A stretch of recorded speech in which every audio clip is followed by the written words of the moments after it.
Compañeros, estoy viendo que algunos alumnos no pueden ingresar. Ya vamos a verificar eso.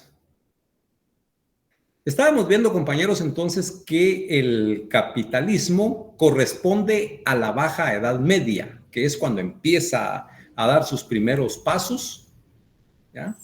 Y que es el momento en que empiezan a tomar nuevos aires los ciudadanos después de las cruzadas.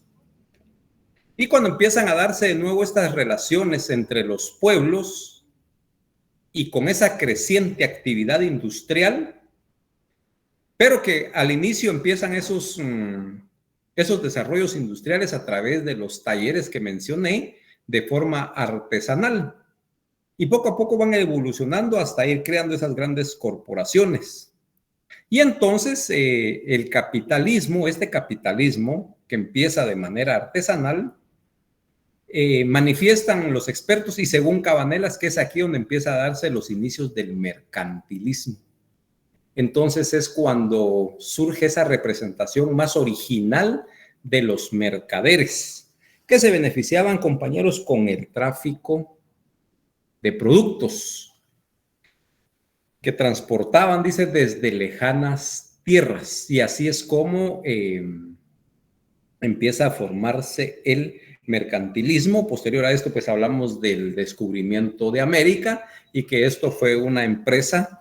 Si saben, algo bien interesante, compañeros, es que cuando estamos en la primaria, en básico, pues nos enseñan como de una manera, no sé, más espiritual, podría decirse, el descubrimiento de América y cómo es que surge.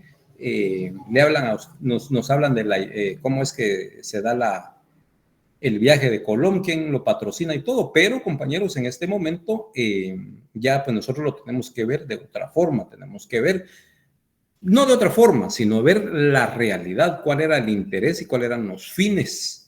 En el caso del famoso Cristóbal Colón, pues que era un aventurero y le gustaba a la empresa, iniciar empresas. Ese viaje fue una empresa definitivamente y como ustedes bien lo saben, hubo un apoyo económico de parte de los reyes para que él pudiera realizar ese viaje. En otros términos, compañeros, quiere decir que prestó dinero, hizo un préstamo, como se llama el día de hoy, para realizar esa travesía. Entonces,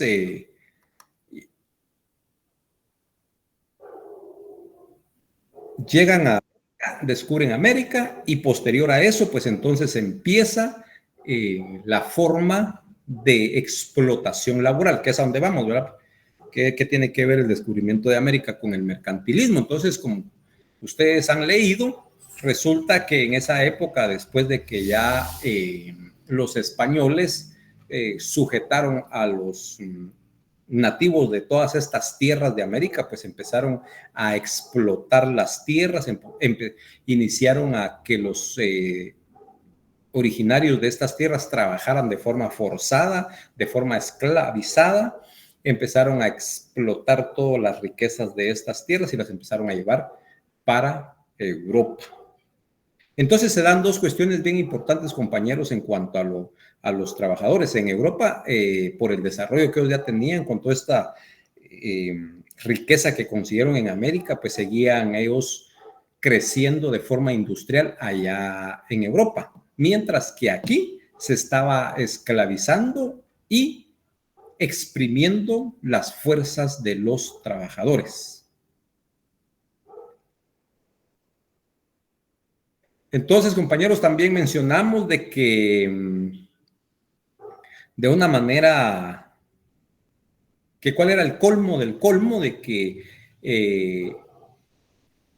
ese término capitalista fue utilizado por primera vez por Karl Marx, que ustedes ya saben que él tiene una obra que es muy importante para leerla, relacionado a la forma de producción y a la mano de obra. Y por supuesto, él es contrario totalmente, su forma de pensar y como él creía que podían ser las cosas, es totalmente contrario al capitalismo. Entonces, él empezó a usar ese término de el capitalismo, el capitalista.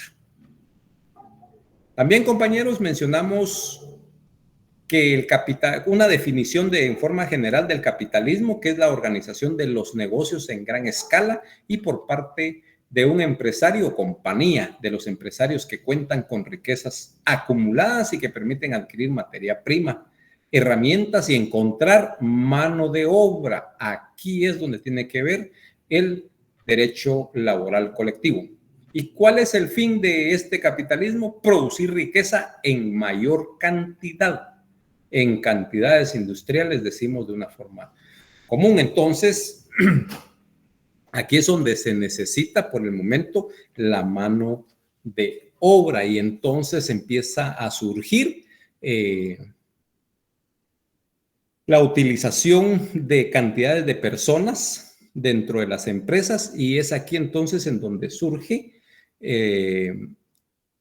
la forma en que empiezan a organizarse los trabajadores para siempre con la intención de defender sus derechos laborales. En este caso, por lo que estamos hablando es sobre la previsión social. Mencioné que Cabanelas divide en 3 etapas la previsión, la forma en que se va desarrollando la previsión social, que en la primera etapa, en 1750 a 1850, la energía era a vapor y lo más importante aquí es que la organización del trabajo, su especialización era empírica.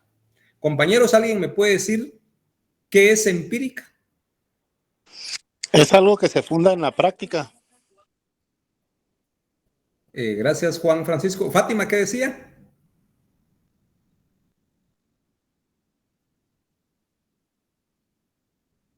Ok, muy bien. Entonces, compañeros, efectivamente, dice de forma empírica. ¿Qué quiere decir esto, compañeros? Que cuando una persona tiene un conocimiento, adquirió un conocimiento en la práctica, como lo acaban de mencionar los dos compañeros, pero sin haber ido a recibir un curso, sin haber ido a una escuela, a un centro de capacitación, pero sí sabe hacer el trabajo. Y por supuesto, lo hace mejor que el profesional. Esa es la diferencia, compañeros. Cuando dicen, ¿y cómo trabaja usted? Es que yo hago tal cosa. ¿Y de cómo lo hace? En forma empírica. Quiere decir que no tiene ningún título, que no está autorizado por ninguna institución para que ejerza ese conocimiento, a pesar de que lo sabe. Un ejemplo de eso, compañeros, aquí en Guatemala, en la ciudad, en las colonias se da mucho, que es los dentistas. No sé si ustedes han visto por ahí que dice clínica dental. Yo sé que ustedes por ahí van a mencionar algún otro, pero hablemos de la clínica dental. Y entonces resulta que cuando las personas se acercan se van a dar cuenta que la persona que ejerce ese trabajo no es profesional.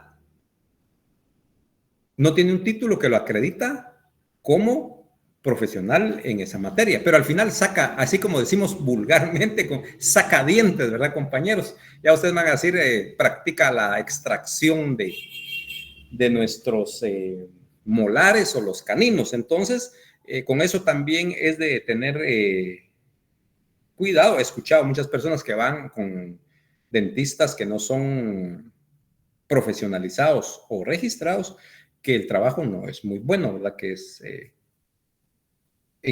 con el al corto tiempo se van deteriorando. Pero bueno, solo quiero dar una idea de que es empírico. Ya los compañeros mencionaron que es ejercido con la práctica, el conocimiento adquirido con la práctica, más no tienen un título. Y entonces, por supuesto que también dentro de estos dentistas hay dentistas que son muy buenos a pesar de no tener el título.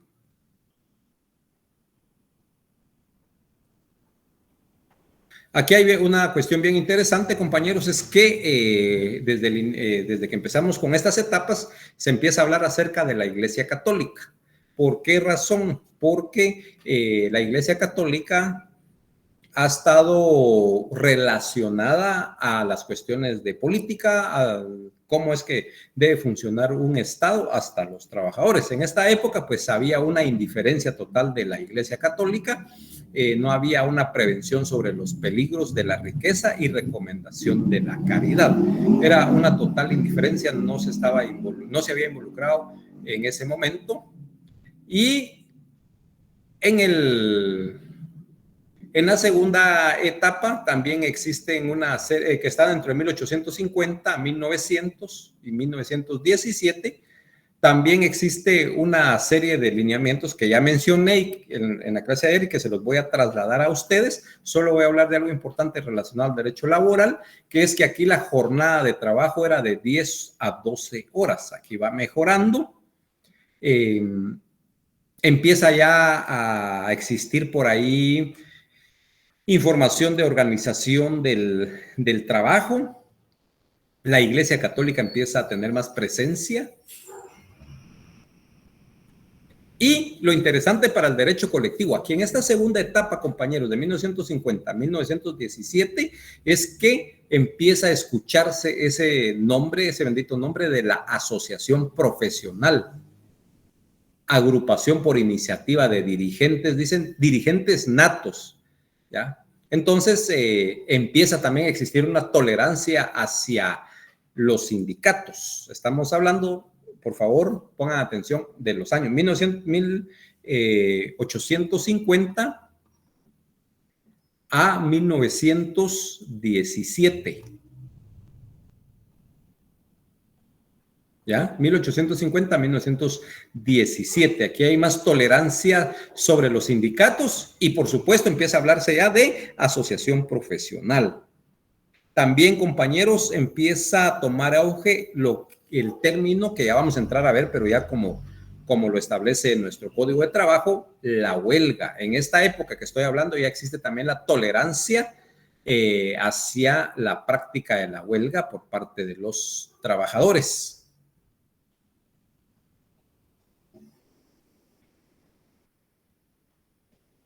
También algo interesante aquí es que empieza la lucha clasista, empieza ese pleito, cuando hablo de pleito por parte de los trabajadores, ¿pero por qué? Porque estaban buscando mejoras salariales, que se cumplieran ya esos derechos laborales. Por lo tanto, también empieza a establecerse si se podía solucionar los problemas de las agrupaciones de trabajadores a través del arbitraje. Ya vamos a entrar a hablar también qué es el arbitraje en materia laboral, que es un procedimiento, es un proceso, compañeros, es un procedimiento y empieza en esa época ya a tener, a sonar ese nombre, ese término del arbitraje, ya empieza a haber insinuación de que algunos eventos, algunas cuestiones relacionadas al derecho de los trabajadores, pero sobre todo organizados, podría arreglarse a través de un arbitraje, compañeros. Por favor, bien, ojo aquí con esto que estoy mencionando. Esto es bien importante. ¿Por qué razón? Porque una persona trabajadora es despedido. Entonces, o se los pregunto a ustedes, cuando una persona es, ya sea que renuncie, ya sea que sea despedida de una empresa del Estado o particular, no importando, ¿a dónde tiene que llegar para hacer valer sus derechos como trabajador individual?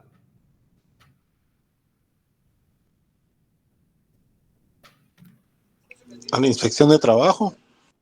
A la inspección de trabajo, correcto. Y si no encuentra solución a sus problemas, a sus inquietudes, o como dice, ¿ustedes ya están en procesal civil, compañeros? No, Lica, aún no. Aún no, ya van a llegar a procesal civil y cuando estén en procesal civil van a escuchar ustedes hablar y se los van a tener que aprender porque como lo hemos venido diciendo, civil y procesal civil, pues esa es la base casi de todo el derecho. Entonces, en procesal civil hablamos de acción y pretensión. ¿Ya? La pretensión es lo que yo pretendo obtener de algo. Entonces, el trabajador, como bien lo dijo Juan Francisco, a la hora de ser despedido, pues él pretende que se le indemnice de acuerdo a la ley, de acuerdo a lo que él trabajó. Si él renunció, pero no le han pagado sus irrenunciables, tiene derecho a irlas a exigir. Entonces es la pretensión, compañeros. Y la acción, ¿cuál es la diferencia? O ustedes puedan pensar que es el sinónimo. La acción es accionar, ir. Primero tener la pretensión, que yo pretendo algo, tengo una pretensión y tengo cómo probarlo. Y acción es ese momento en que voy y activo la institución correspondiente. Entonces, en este caso, primero, como lo dijo Juan Francisco, Inspección General de Trabajo. Si la inspección general, correcto, Marvin, excelente, así es. En caso que en la inspección general de trabajo no se solucione las pretensiones del trabajador, entonces nos vamos al juzgado, ya se judicializa. Escuchen esto, compañeros. Inspección General de Trabajo, pues es administrativo, se trata de solventar ahí la solución o solucionar este problema. Y en caso de no haber acuerdo en lo administrativo, que esto es administrativo en la Inspección General de Trabajo, se judicializa. Quiere decir que ya se pasa la pretensión de esta persona ante el juzgado de primera instancia. Muy bien. Entonces, ¿por qué estoy mencionando esto, compañeros? Porque en esta época de la que estoy hablando, en esa etapa que cómo venía desarrollándose y cómo venía ya existiendo por ahí atisbos del derecho colectivo, resulta que ya se habló también en esta etapa, dice que existe una insinuación del arbitraje. Va, compañeros. Entonces, como ustedes tienen bien claro, por lo que acabo de escuchar, que cuando una persona trabajadora o es despedida o renuncia y no está conforme con sus derechos laborales, con sus prestaciones, pues puede acudir, como bien lo dijeron ustedes, forma administrativa, Inspección General del Trabajo. No hay acuerdo, judicializado, juzgado de primera instancia. Bueno, ahora vamos al derecho colectivo, hablando actualmente. Cuando surgen los asuntos del derecho colectivo, primero es voluntario, ¿verdad, compañeros? Se recuerdan que hay un pacto colectivo de condiciones de trabajo, fuera un contrato colectivo de trabajo, está el reglamento interior de trabajo, y están los conflictos también colectivos de trabajo. Aquí es, compañeros, y la huelga también, ¿verdad? Que ya vieron que existen varios tipos de huelga. Vamos a entrar a platicarlos, cómo se resuelven los tipos de huelga, que a veces llega hasta los juzgados para solventar una situación de esta. Entonces, pero aquí, de lo que estamos hablando ahorita, ya es colectivo, derecho colectivo. Entonces, también dentro del Código Procesal, del Código de Trabajo, también existe una figura en donde se puede ventilar los asuntos, pero ya colectivos, compañeros. Cuando existe ya el sindicato o existe una cuestión en donde están inmersos todos los trabajadores de una empresa e inician algún asunto litigioso, pueden también solventarlo a través de un procedimiento de arbitraje. Esto se empieza a escuchar de 1850 y por supuesto casi ya a finales de 1900 y 1917 empieza a hablarse, a insinuarse ya sobre un arbitraje. Que, como les digo, vamos a desarrollarlo. Entonces, compañeros, también aquí se da la segunda revolución industrial. Entonces pasamos a quedar lo más interesante para el derecho colectivo de la segunda etapa, según Cabanelas. Y también de la tercera etapa, aquí, compañeros, es en donde ya existe ese reconocimiento legal de una asociación profesional, se le toma mayor interés, existen ya dirigentes con conocimiento también y con más experiencia para realizar y empezarse a formar estas agrupaciones de trabajadores. Y sobre todo recae en sindicatos. Pero surge alguna cuestión bien interesante, compañeros. Vean, pues, cómo todo trae cosas buenas, negativas, de alguna manera. Cuando ya se empieza a tomar a la asociación profesional, se le empieza a dar ese reconocimiento legal, a tomarle mayor interés por parte de los dirigentes y también por parte del Estado, surge algo: el crecimiento de la economía informal. El crecimiento de la economía informal. Entonces, como es una economía informal, no están organizados. Y de esa manera viene a afectar un poco a las asociaciones, a los sindicatos, y empieza a haber un decaimiento de estas organizaciones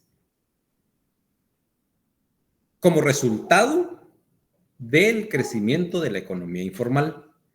Empieza a afectar un poco a los sindicatos.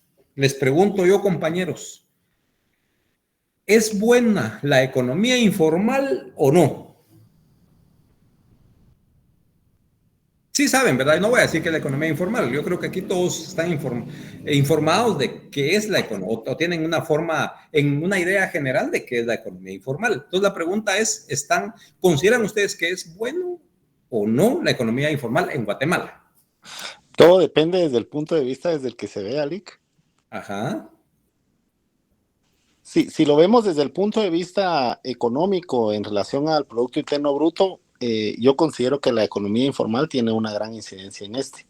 Si lo vemos desde el punto de vista particular, esto genera oportunidades de trabajo a personas emprendedoras que pueden crecer con el tiempo de acuerdo a esta situación. Lo que sí es que cuando lo vemos desde el punto de vista comercial, esto puede afectar muchas veces a las pequeñas y medianas empresas, toda vez que los de la economía informal en sus inicios no tienen gravámenes ni están sujetos a ningún pago de impuestos, por lo que pueden abaratar sus productos. Y otra ventaja de esto es que sí ayudan a las personas a la adquisición de productos en cuanto a mejor accesibilidad. Correcto, correcto. Así es, compañeros. Entonces, comparto la opinión de Juan Francisco. Creo que mejor no lo pudo haber dicho. Ahí estamos. Depende de dónde lo vemos. Es que esto de la economía, vean, compañeros, usted dice, pues, el como que está hablando de economía, ¿verdad? Pero, compañeros, lo que pasa es de que si no existe, miren, es que el motor de todo, compañeros, ahí sí que la economía, es la producción. ¿Ya? Si no existe producción, ¿a dónde van a ir los empleados? Las personas que se emplean. ¿Ya? Tiene que haber producción. Bueno, entonces resulta que, como lo dijo muy atinado Juan Francisco, es que depende desde el punto que lo miremos. Él lo dijo muy bien y muy puntual, dependiendo de dónde lo enfoquemos. Yo solo voy a comentar algo para completar lo de Juan Francisco. Por ejemplo, compañeros, la economía informal, por supuesto que no es gravada, ¿verdad? No se le cobran impuestos por lo mismo. Entonces decimos, puchica, ¿cómo es eso? No es posible que ellos no paguen impuestos. Ahora bien, compañeros, si ustedes bueno, la economía informal no paga impuestos, pero ¿qué pasa con los que recaudan impuestos, que es el Estado? No tal vez los que lo recaudan, sino quienes ejecutan. Ya se dieron cuenta ustedes ahorita que Guatemala está en una situación bien difícil políticamente hablando, pero como resultado de la economía, como resultado de la utilización de los recursos del Estado. Entonces, de alguna manera, yo más justifico, por ejemplo, los de la economía informal del interior o de la economía informal de personas que realmente no pueden acceder a algún trabajo en donde puedan ganar un salario digno y entonces se dedican, no tienen otra opción. O sea, al final, a veces, compañeros, el mismo Estado inclina a que las personas busquen una forma de paliar sus necesidades primarias, imagínense, necesidades primarias. Entonces, por eso ustedes ven el desplazamiento de mucha gente del país para el famoso Estados Unidos por buscar una mejor vida para su familia. Entonces, todo esto, compañeros, viene, imagínense, yo aquí le estoy al derecho de asociación profesional, al derecho colectivo, le sumamos otra cuestión más, que esto a la gente que está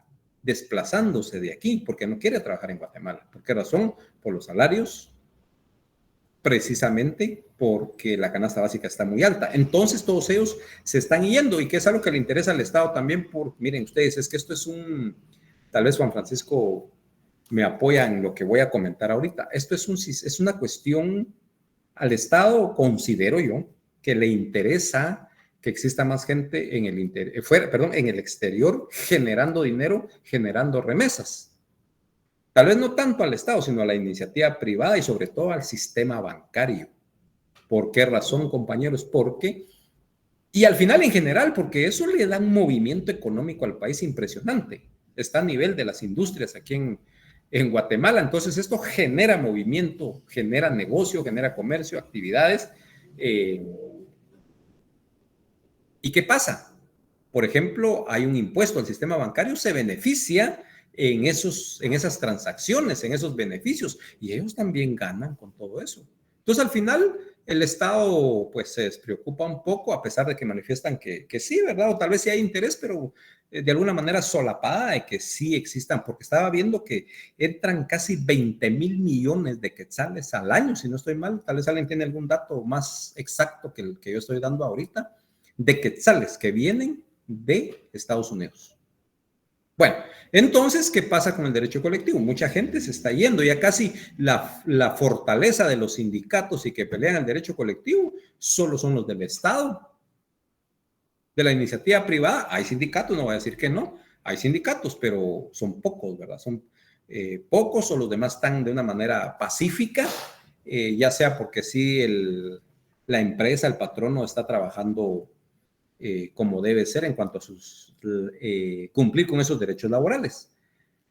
Y en el Estado, que es en donde están los sindicatos también más grandes. Pero en el caso del Estado, compañeros, hay una estabilidad laboral. Para los que no lo saben, para los más jóvenes en este grupo, quiero comentarles que muchos dicen, Juan Francisco y algunos otros compañeros no me dejarán mentir, que el mejor patrón que hay en Guatemala, ¿quién es?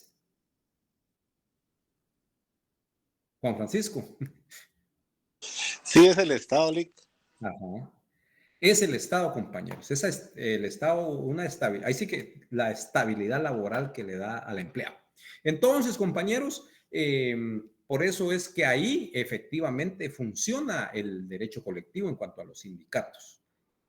Pero en el caso de la iniciativa privada, por todo esto que hemos mencionado, la economía informal y el desplazamiento de la gente, esto viene a debilitar un poco el crecimiento, la creación de los sindicatos en Guatemala. Pero al final nosotros pues tenemos la obligación de estudiarlos con lo que existe y el ordenamiento jurídico que hay en Guatemala. Fíjense, compañeros, y cuando estaba consultando y ustedes muy atinadamente hablaban de la Inspección General de Trabajo, quiero comentarles que esa conciliación que se hace en la Inspección General de Trabajo, cuando se hizo el código, este código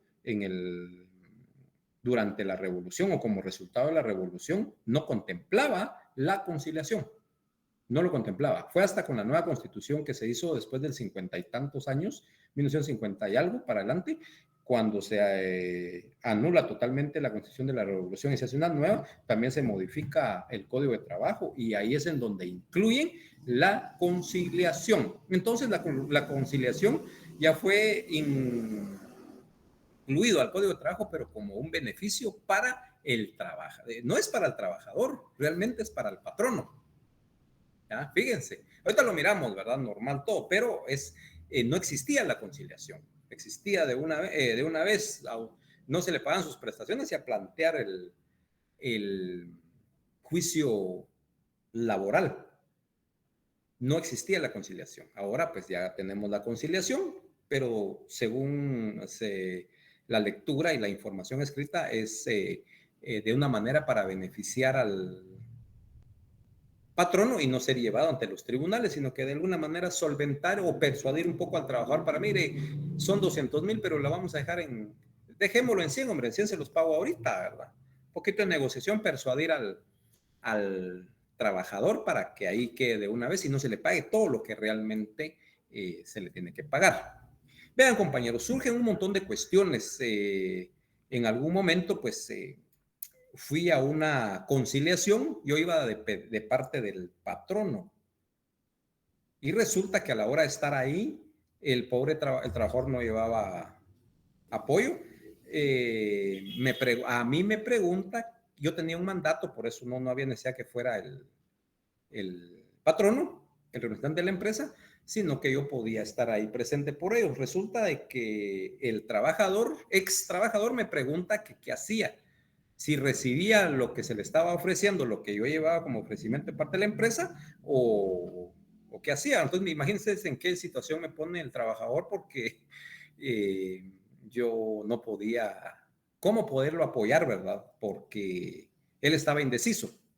Si no recibía la cantidad que se le llevaba, porque ya se llevaba un cheque ahí preparado para él, el asunto era que tenía que él iniciar su proceso, su juicio. Entonces yo fui un poquito salomónico, a pesar de que no podía hacerlo, ¿verdad? El compañero estaba defendiendo al patrono, pero pues le dije cuáles eran las ventajas y desventajas, que si en ese momento recibía, él ya estaba en otra empresa trabajando, pues en este momento se terminaba todo y él dejaba de estar yendo a procesos y audiencias si recibía el dinero. La otra cuestión era, no aceptaba eso, iniciaba el proceso ante el juzgado, más desgastante, pero iba a recibir más. Ya entonces, para que él decidiera, ¿verdad, compañeros? Y no poder persuadirlo, entonces ya él tomaba la decisión. Para que se den cuenta de que siempre el trabajador va en desventaja. Y ahí es entonces en donde aparece el derecho colectivo, cuando están sindicalizados. Y como ustedes, creo que lo hablamos de esto, trasladamos esa información, que cuando están sindicalizados y un trabajador necesita ir a la inspección por cualquier cuestión, no es solo para despido o pedirlas, pelearlas irrenunciables, puede ser apoyado por un directivo del sindicato para que no sean violentados los derechos de estos ex o los trabajadores del Estado. Entonces, compañeros, esto es lo que surge en esta tercera etapa, que sí se le da más importancia, más reconocimiento a la asociación profesional por parte del Estado, pero empiezan a surgir estos fenómenos también, como es la economía informal, y más adelante, después de que empieza a surgir la economía informal, empieza a existir el desplazamiento de muchas personas para el exterior, para fuera de las fronteras de Guatemala. También se le da ya legalidad a la huelga. Y entonces, compañeros, aquí surge la tercera revolución industrial. Cuando pregunté, compañeros, que si el Estado es, quién es el mejor patrón o quién da mejor estabilidad laboral en Guatemala, atinadamente Juan, y yo sé que muchos que trabajan ahí o lo saben, pues, ¿verdad? Es el mejor patrón. Bueno, entonces, yo siempre les pregunto a los compañeros que nosotros como conocedores, todos ya de derecho, ustedes ya están empapándose en cada una de sus materias en cuanto al derecho, siempre estamos viendo que no se violenten las... Correcto, Juan Manuel. Sí, hay límites para que pueda comparecer un directivo del sindicato y apoyar a un trabajador. Hay límites. Entonces, compañeros,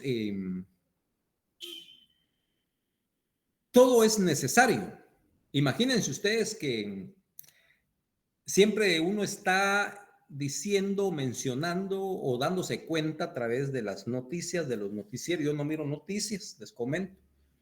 Pero está la información y mucha gente peleando de que, o haciendo público de que el Estado no garantiza ahorita no vamos a hablar de la previsión social, sino que vamos a hablar de la prevención de la salud, de que se mantengan saludables las personas y que no se muera la gente, ¿verdad, compañeros? Que esté saludable. Pero hay otra cosa, que no haya delincuencia. ¿Qué piensan ustedes, compañeros, si no existiera, que fuera cero delincuencia en Guatemala de una vez? ¿Qué efecto tendría?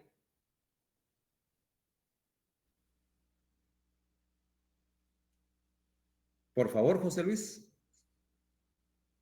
Yo pienso, licenciado, que hubiese más inversión extranjera, o sea, mucho más empresas que quisieran invertir acá y aparte de eso, mucha gente podría iniciar su negocio, ¿verdad? Como pequeña empresa sin temor a ser víctima de extorsión y todo eso.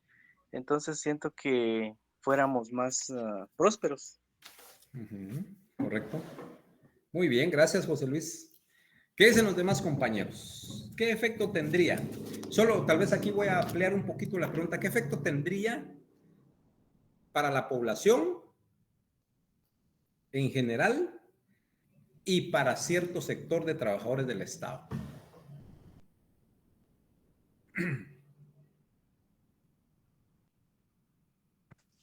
Para la población en general sería bastante reconfortante el poder vivir en un país que fuera seguro. Okay. Pero para un sector del Estado como todas las Fuerzas Armadas y las fuerzas que pertenecen a la policía, sería un tanto contraproducente porque sus filas se verían reducidas en una gran cantidad. Correcto, correcto, muy bien. Entonces, José Luis, usted dio una respuesta muy atinada. Yo no había ampliado mi pregunta, entonces usted respondió tal y a lo que yo pregunté. Ya no había aclarado bien la intención de mi pregunta a lo que dice Juan Francisco. Sí, compañeros, entonces, ¿qué sucede? Que vean, pues aquí entonces ustedes empiezan a preguntar, entonces, ¿qué hacemos? ¿Verdad? ¿Esto es para qué tanto sacrificio? Bueno, resulta, compañeros, que por lo que mencionó José Luis, ya, acerca de las extorsiones, que efectivamente es un flagelo, es algo que martiriza casi todos los días a ciertos sectores de la población. Bueno, fíjense, compañeros, que eso sale caro. Eso de las extorsiones nos sale caro al Estado, a los que pagamos impuestos. ¿Por qué razón? Porque, y aquí van a empezar ustedes a escuchar y a darse cuenta, si ustedes trabajan o tienen un familiar que trabajan para las instituciones que voy a decir. Una, lo que ya dijo Juan Francisco, la institución del orden público en Guatemala, que es la Policía Nacional Civil. Si se acaba las extorsiones, 0 extorsiones, como está en El Salvador, ¿qué pasa con toda esa cantidad de elementos o efectivos, como ellos le llaman, que ya no son necesarios? Todo tiene un fin. ¿Para qué se contrata más personal de seguridad del orden público? Precisamente para contrarrestar esto. Tenemos una institución que se llama Ministerio Público. ¿Ya? ¿Y qué pasa con el Ministerio Público? Es el encargado, de acuerdo al artículo 151 de la Constitución Política de la República de Guatemala, de la acción penal, de la investigación. ¿Qué pasaría? Ahora ya tenemos una Fiscalía Especial contra las Extorsiones. Imagínense ustedes si se acabaran los extorsionadores. Tenemos ya juzgados especializados en extorsiones. Fíjense. Entonces, ¿cómo es que miramos nosotros todas estas cuestiones, compañeros? ¿Ya? ¿Qué pasaría con con la salud? Los que ya, si no hubieran enfermos. ¿Qué pasaría con sus familiares, enfermeros, médicos, hospitales? ¿Ya? Entonces, compañero, es que es una cuestión bien difícil de analizar, de ver. Sí, Juan Francisco. Sí, licenciado. Dentro de los primeros artículos de la Constitución está establecido que el Estado debe velar por la seguridad y por el bienestar integral de los ciudadanos o de las personas.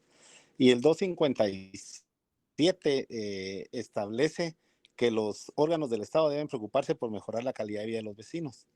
Yo creo, licenciado, que de acuerdo a lo que usted está mencionando, de ninguna manera la delincuencia genera un equilibrio social ni un equilibrio económico.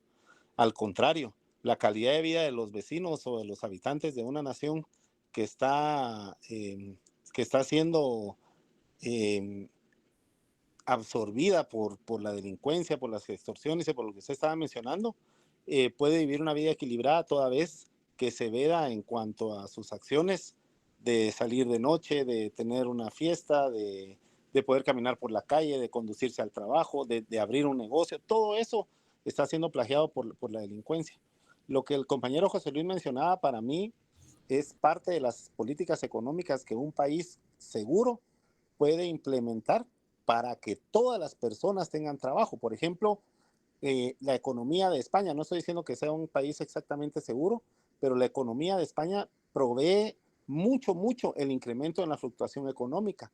Y en ese país se detuvo durante muchos años lo que era la estanflación y la inflación misma, y provocó que incluso la fuerza de trabajo de ese país fuera insuficiente y que empezaran a reclutar personas de otros países para darles oportunidad de tener un sustento y de tener una vida social que fuera aceptable. Lo mismo creo yo que pasaría en Guatemala. Nosotros podríamos tener acceso a desarrollo, a mejores parques, a mejores centros de salud, a todos los servicios que la humanidad necesita como un derecho fundamental. Yo creo que eso generaría el hecho de que no hubiera inseguridad. Muy bien. ¿Alguien más que quiera comentar?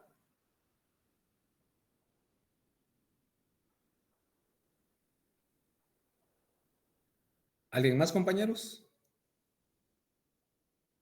No, nos quedamos con lo que estamos comentando aquí. Bueno, fíjense, compañeros, que lo que acaba de decir es que eso quería escuchar a alguien que diga, bueno, en la forma que yo lo manifesté, pero es para ver, para provocar la reacción de ustedes, compañeros, porque somos parte de una sociedad. Y en la forma que yo lo dije, si nosotros no nos activamos, compañeros, no nos ponemos pilas, como dice alguien, para ese rumbo vamos. Para ese rumbo vamos. Porque están llegando al poder personas que los que toman decisiones y entonces dice, viendo solo intereses de pocas personas, entonces dice, entonces creamos una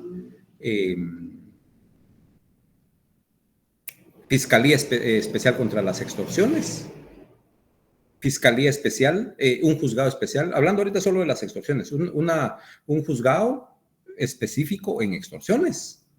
Perfecto. Eso está bien. ¿Para quién está bien? Compañeros, eso está bien solo para las personas como futuros abogados son ustedes y que van a tener acceso a o que algunos ya trabajan para el organismo judicial. Entonces van a llegar a ser jueces y pueden llegar a ser jueces especializados en extorsiones, auxiliares fiscales, agentes fiscales del MP especializados en extorsiones. Pero el asunto es, ¿eso va a venir a solucionar, a evitar las extorsiones, compañeros? No, definitivamente no. ¿Por qué razón? Porque lo que se necesita en Guatemala es generación de empleo, mejorar la calidad de vida de las personas. El compañero Juan José habló de España, no, y está bien, perfecto, también así es, pero no vayamos lejos. Costa Rica.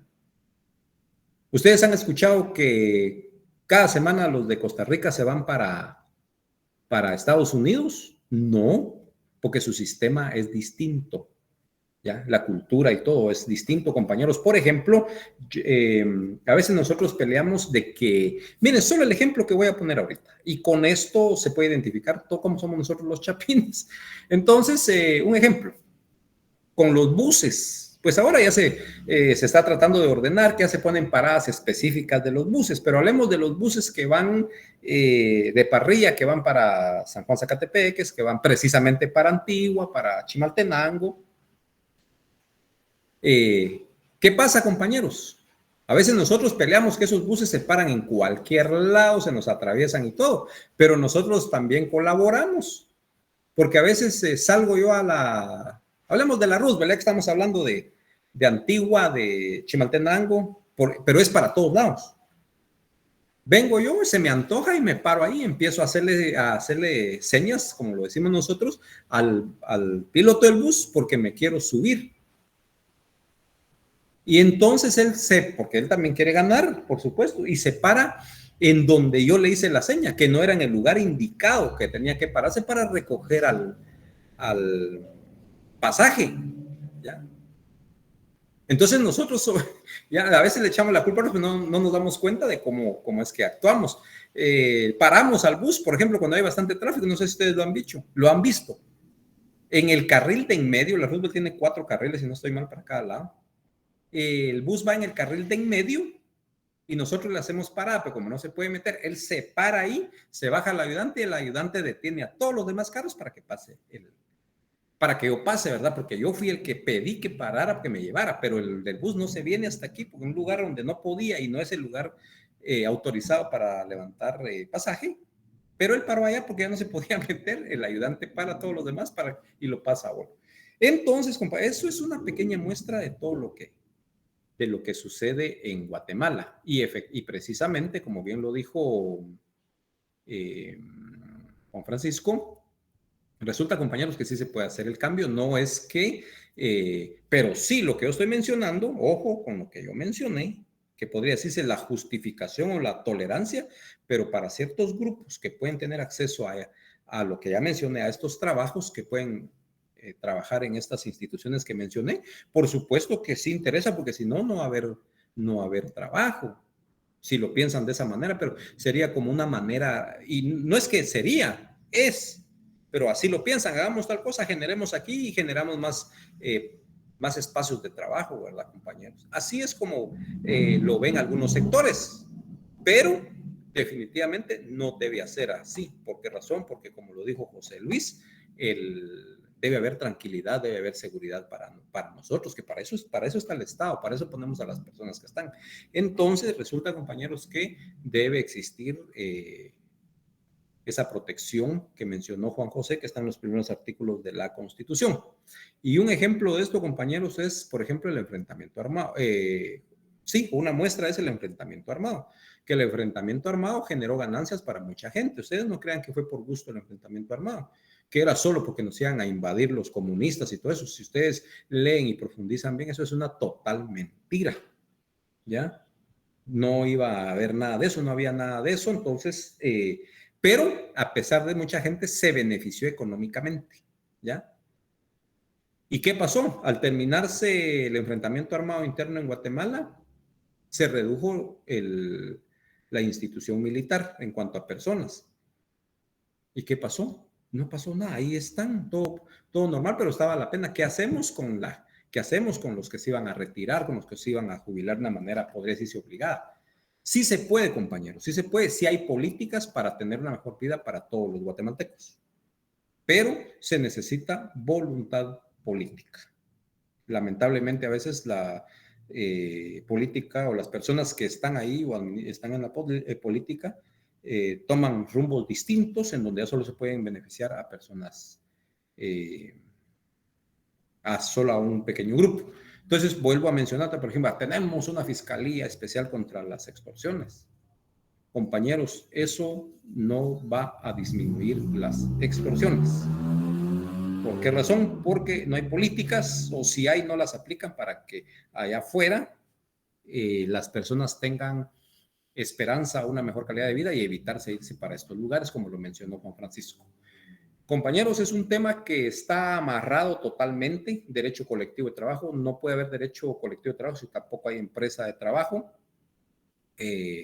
No puede haber derecho colectivo si el Estado no protege a los trabajadores. Entonces, compañeros, de esta manera es como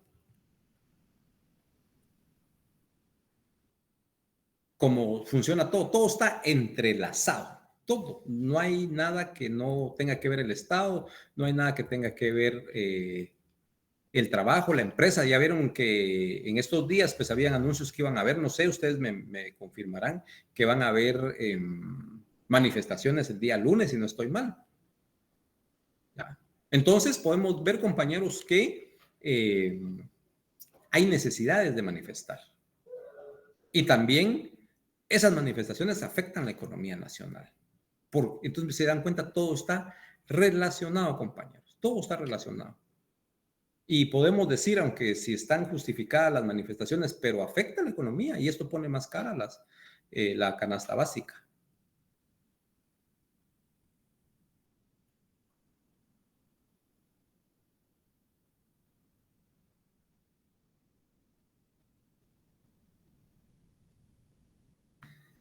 Y para terminar, compañeros, existe también,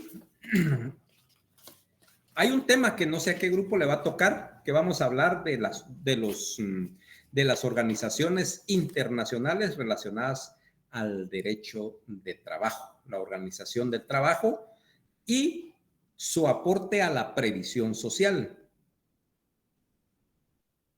Fíjense, compañeros, que en esta época que estaba hablando, 1850, 1917, y con esto termino, que surgió, compañeros, vean, pues ya vieron otra vez los intereses económicos. Empieza a existir, o ya estaba, pero se salió de control el pleito o la disputa de mercados. ¿Ya? Empezaron a pelearse la disputa de los mercados. Por supuesto, las potencias en primer mundo para sus productos. ¿Ya? Y por lo tanto, entonces necesitan el control de los territorios. Y es aquí entonces, compañeros, en donde los estados industrializados, por pelearse esos espacios para copar, podría decirse, los mercados, las poblaciones, de ahí surge la Primera Guerra Mundial, por intereses económicos. ¿Ya? porque cada quien es, como ustedes se dan cuenta, nosotros somos parte de esta. ¿Por qué de Estados Unidos? Porque Estados Unidos nos provee, podríamos decir de esa manera, de un buen por de todas las necesidades que tenemos nosotros, del 100%, un 75% podría decir. Puede ser que haya algún dato exacto, compañero, yo solo estoy haciendo un cálculo, de que ellos nos proveen casi la mayoría de productos, ¿ya? Y ese control lo tienen toda América casi.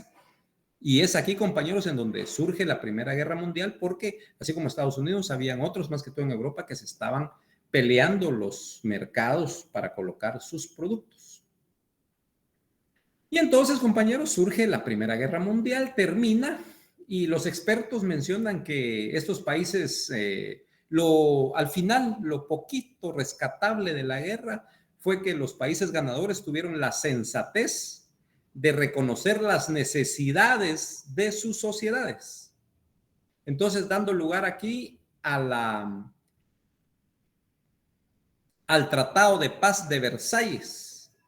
Y aquí es en donde se incluyen disposiciones relativas al trabajo, como son las normas y principios de carácter general para los estados contratantes, y que dispusieran el establecimiento de una entidad permanente que procuraría la protección de los trabajadores. Entonces, esto está en la Organización Internacional del Trabajo. No voy a profundizar más, compañeros, para dejarle la oportunidad al grupo que le toque hablar sobre esto, para que nos dé un trabajo. Los trabajos se van a intercambiar, compañeros, sus trabajos para que tengan información de todo. Y entonces va a haber un grupo que va a hablar de la Organización Internacional del Trabajo. Y ahí entonces esperamos pues que a los que les toque se van a desarrollar este trabajo de la mejor manera, igual con los demás temas. Entonces, compañeros, por aquí me quedo. Quiero comentarles que en cuanto a su trabajo, ya tengo ahí los datos de cada grupo, según logré ver, son 10. Vamos a hacer algo de aquí al domingo. Yo les voy a estar trasladando ya la información de cómo se va a elaborar el trabajo. Si no estoy mal, cada grupo, cada coordinador, porque lo dije en las clases anteriores, cada coordinador tendría que enviar su número de teléfono. Entonces, compañeros, ahí voy a mandarles a cada uno su tema, cómo van a trabajar, todas las condiciones del cumplimiento del trabajo para no cansarlos. Aquí ya están viernes, ustedes ya se quieren ir a descansar, pero no se preocupen. Así es que comunicación, compañeros, comunicación con el coordinador, por favor. Al coordinador le recomiendo que tenga alguien de apoyo de su grupo, que lo tenga al tanto también, porque si no puede él, por alguna cuestión, compañeros, siempre pasan inconvenientes. Entonces, puede haber un apoyo ahí para que le dé la información a sus compañeros integrantes de grupo. Se los recomiendo porque a veces ahorita todo es por teléfono, la falta de comunicación. Entonces, compañeros, ahí voy a pasar las condiciones que aparte del contenido del tema, la cantidad de contenido, si quiero 1 o 3 conclusiones, si va a haber introducción, si va a haber índice, qué es lo que necesito, se los voy a trasladar a su coordinador, ¿oye? Y así es que espero que, yo sé que van a hacer un buen trabajo, compañeros, pero sí les suplico comunicación. Por favor, el coordinador, no tengan duda en preguntarme, no dude en preguntar cualquier inquietud que tenga. Por favor, compañeros, repito, les voy a comentar, en un curso tuve ya hace unos 3, 4 años, tuve a una persona, una alumna que ya tenía 70 y algo de años. Entonces, cuando se hicieron los grupos, pues ella quedó en CX grupo. Y resulta que los jóvenes, ¿verdad, compañeros? Y yo lo entiendo también, los jóvenes después ya no querían a la señora en el grupo. No era afín a ellos, ¿verdad? Entonces viene la señora, eso fue en forma presencial, y me dice el licenciado, mire, y así en esos términos, estos hijos de tantas, me dice ella, ya no me quieren en el grupo. Entonces se resulta, compañeros, que yo le dije que no tuviera pena, yo le iba a solucionar su asunto. Imagínense, por la edad, compañeros, le permití que ella hiciera su trabajo de manera individual. Por ser, aquí no me van a decir, ya van a decir, Ali, que yo quiero individual. No se puede. A menos que me mande su DPI y que tenga 75 años, se lo permito. Ella porque tenía esa edad. Entonces, pero resulta que ella utilizaba un teléfono, bueno, ella no se comunicaba mucho por teléfono. Resulta, compañeros, que cuando yo hice la sumatoria de sus notas con el trabajo y le puse a cada quien su nota ya completa, su examen más su trabajo, pero como a ella le permití que lo hiciera individual, ese trabajo de ella estaba archivado, compañeros. Y ya no lo encontré. La verdad que obviamos, subimos nota y todo. Aparece la señora como al mes y medio, pues exigiéndome también que no le había ido, ella consideraba que no le había ido mal mi trabajo, ni en el examen, pero solo le había aparecido X cantidad de puntos. Y resulta que a ella no le había sumado yo su trabajo. ¿Por qué? Porque lo hizo individual, entonces estaba extraviando por estar ese trabajo solito por ahí. ¿Qué pasó? La comunicación, compañeros, ahora tenemos teléfonos, entonces con confianza de los coordinadores, igual considero que los integrantes de cada grupo, comunicación buena con su coordinador y van a hacer un buen trabajo. Entonces, compañeros, para que estén tranquilos y sabidos, el domingo les estaré trasladando a sus coordinadores las condiciones de desarrollo del trabajo. ¿Sí, compañera? Andrea. Buenas noches, licenciado. Disculpe una consulta. Nosotros no nos recordamos si enviamos o no el listado, pero para confirmar, ¿podría ver o lo podemos volver a enviar? No escuché, Andrea, disculpe. Le comento que nosotros no recordamos si enviamos nuestros datos, Ajá. pero si es que no los enviamos, ¿a dónde podríamos enviar el listado? Con el auxiliar. Ah, muy bien. Sí, no, el auxiliar, por favor. Muy A él le bien. mandan, exactamente. Y entonces, compañeros, ya el lunes, el domingo yo le mando sus datos, las condiciones del desarrollo del trabajo a cada grupo. Y entonces, para tranquilidad de todos, el día jueves, si Dios lo permite, siguiente, yo voy a comentar cuál es el listado que tenemos de grupos, por si alguno por ahí se nos está escapando, y así todos no se quedan a la deriva. ¿Estamos, compañeros? ¿Alguna otra duda? Si no, pues pasen un buen fin de semana y si Dios lo permite, nos miramos el día jueves próximo, compañeros, que ya vamos a estar en octubre. Compañeros, el tiempo se está yendo, pero rapidísimo. Entonces, pónganse pilas, ustedes sigan leyendo, compañeros. Miren, yo lo que les recomiendo es que lean su código de trabajo bastante. ¿Ya? Su código de trabajo, léanlo, compañeros, bastante, porque eso es lo que realmente importa, interesa. Yo hablé de lo empírico, ¿ya? Y fíjense que yo tuve una etapa que cuando empecé a trabajar el área penal, hay unas personas que no son abogados, pero que se dedican a trabajar, a estar cerca de los juzgados para buscarle clientes a los abogados y ganarse unos centavos. A veces cuando yo tenía alguna duda, yo me acercaba a estas personas que tal vez solo tienen tercero